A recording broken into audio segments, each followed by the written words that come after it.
13 अक्टूबर 2004 की रात। अस्पताल के कमरे की सफ़ेद दीवारें खामोश थी। बिस्तर पर एक बूढ़ी औरत की सांसें थम चुकी थी। डॉक्टर ने हाथ जोड़ दिए। अब हम कुछ नहीं कर सकते। चादर से ढकी उस औरत का नाम था निरूपा रॉय। वही औरत जिसने पूरी जिंदगी दूसरे के बच्चों को गले लगाया। वही औरत जिसे दुनिया ने माँ कहा, लेकिन अपने ही घर में माँ कहलाने को तड़प के रह गई। बाहर भीड़ जमा थी, पत्रकार चिल्ला रहे थे, बॉलीवुड की मां नहीं रही। लेकिन सच यह था कि वो मां बहुत पहले ही मर चुकी थी। साल 1931, जगह गुजरात का वलसाड जिला। एक साधारण गुजराती घर में बच्ची का जन्म हुआ। नाम रखा गया कोकिला बुलसारा। घर अमीर नहीं था, परिवार सीधा साधा और परंपराओं से जुड़ा हुआ। कोकिला बचपन से ही संकोची और गंभीर स्वभाव की थी। चेहरे पे मासूमियत लेकिन आंखों में गहराई थी। वो पढ़ाई करती थी लेकिन दोस्तों से ज़्यादा मेल जोल नहीं रखती। साथियों, कम उम्र में ही उसकी शादी हो गई। पति का नाम था कमल रॉय। कमल रॉय बिजनेसमैन थे। शादी के बाद वे कोकिला को लेके मुंबई आ गए।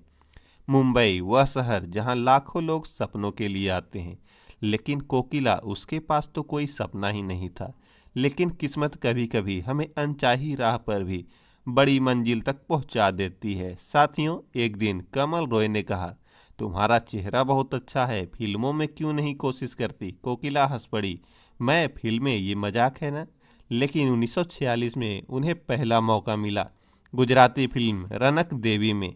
फिल्म चली और कोकिला बुलसारा बन गई निरूपा रॉय। साथियों, 1950 का दशक। निरूपा रॉय ने कई धार्मिक फिल्मों में देवी का किरदार निभाया। उनकी छवि इतनी गहरी हो गई कि लोग उन्हें सचमुच में देवी मानने लगे। लोग उनके घर आकर आशीर्वाद मांगते। लेकिन धीरे धीरे 1970 का दशक आया और वही देवी बन गई माँ। फिल्म दीवार 1975 सीन। अमिताभ बच्चन और शशि कपूर आमने सामने खड़े हैं। बीच में खड़ी है निरूपा रॉय। अमिताभ के पास पैसा, ताकत, शोहरत है। शशि कपूर कहता है, मेरे पास माँ है। सिनेमा हॉल तालियों से गूंज उठता है। और उस पल निरूपा रॉय सिर्फ एक अभिनेत्री नहीं रही, वो हिंदुस्तान की माँ बन गई। लेकिन पर्दे पे जो माँ सबको प्यार दे रही थी, असल जिंदगी में वही माँ अकेली पड़ चुकी थी। पति कमल रॉय का स्वभाव सख्त था। बेटे से भी रिश्ते ज़्यादा अच्छे नहीं थे। घर में अक्सर झगड़े होते थे। कई बार वो खुद को अकेला महसूस करती थी। यही अकेलापन जो उनके अभिनय में असली दर्द बनकर दिखाई देता। साथियों, लेकिन मुश्किलें यहीं ख़त्म नहीं हुई। उनके दो बेटे योगेश और किरण माँ की संपत्ति को लेकर आमने सामने आ गए। निरूपा ने 1963 में मुंबई के मालाबार हिल इलाके में एक शानदार फ्लैट खरीदा था, लेकिन आज इसकी कीमत 100 करोड़ से ज़्यादा आकी जाती है। 2004 में उनकी मौत के बाद ये फ्लैट पति कमल रॉय के नाम रखा गया। लेकिन कमल की मृत्यु के बाद बेटों के बीच वसीयत को लेकर विवाद शुरू हो गया। किरण का दावा था कि 2004 की वसीयत में ये फ्लैट सिर्फ उनका है। वहीं योगेश एक दूसरे वसीयत लेकर आए जिसमें फ्लैट उनके नाम था। किरण को दूसरा घर दिया गया था। इस विवाद में नौबत पुलिस तक पहुंच गई। किरण ने आरोप लगाया कि योगेश घर में तोड़फोड़ और गाली गलौज करता है। दूसरे तरफ योगेश ने कहा, किरण बिजली और खर्च जानबूझकर बढ़ाता है। दोनों भाइयों के बीच कई बार हाथापाई भी हुई। यही नहीं, 2001 में निरूपमा रॉय की बहू ने उन पर दहेज और काले धन के आरोप भी लगाए।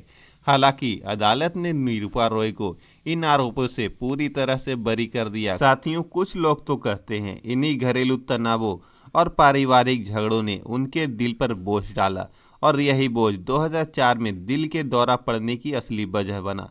साथियों, अमर अकबर एंथनी, मुकद्दर का सिकंदर, सुहाग, लावारिस, हर जगह वही माँ। दर्शक रोते, लोग अपनी माँ को गले लगाते, लेकिन जब निरूपा रॉय घर लौटती तो वही सन्नाटा होता। कभी कभी उन्हें लगता, मैंने सबको माँ का प्यार दिया पर मुझे माँ कहलाने का सुख नहीं मिला। उनका करियर चमकता रहा, 250 से ज़्यादा फिल्में की, लेकिन शोहरत के साथ साथ अकेलापन और बढ़ता गया। बच्चे बड़े हो गए लेकिन दूर चले गए, पति बीमार पड़ गए और धीरे धीरे वो माँ बस एक बूढ़ी औरत बनकर रह गई।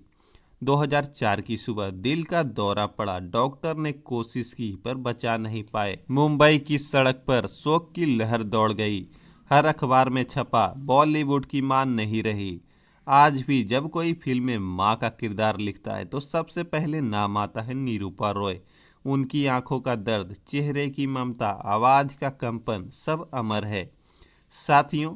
लेकिन उनकी कहानी यही खत्म नहीं होती। वो एक सवाल छोड़ जाती है, क्या शोहरत से इंसान खुश हो जाता है या असली सुख अपने परिवार में है। निरूपा रॉय ने दुनिया को माँ का प्यार दिया, पर अपनी जिंदगी में उसी प्यार के लिए तरसती रही साथियों। निरूपा रॉय की कहानी एक फिल्म जैसी लगती है, लेकिन यह असल में एक दर्दनाक हकीकत है। एक औरत जिसने पर्दे पे सबको माँ का दुलार दिया, लेकिन असल जिंदगी में खुद उस दुलार से महरूम रह गई। उनका जीवन हमें यही सिखाता है कि पर्दे की चमक और असल जिंदगी का अंधेरा दोनों बहुत अलग होते हैं साथियों। आपको ये वीडियो कैसा लगा कमेंट बॉक्स में जरूर बताएं। वीडियो अच्छा लगा हो तो वीडियो को लाइक करें और हमारे चैनल को सब्सक्राइब करें। वीडियो को आखिर तक देखने के लिए आपका बहुत बहुत धन्यवाद।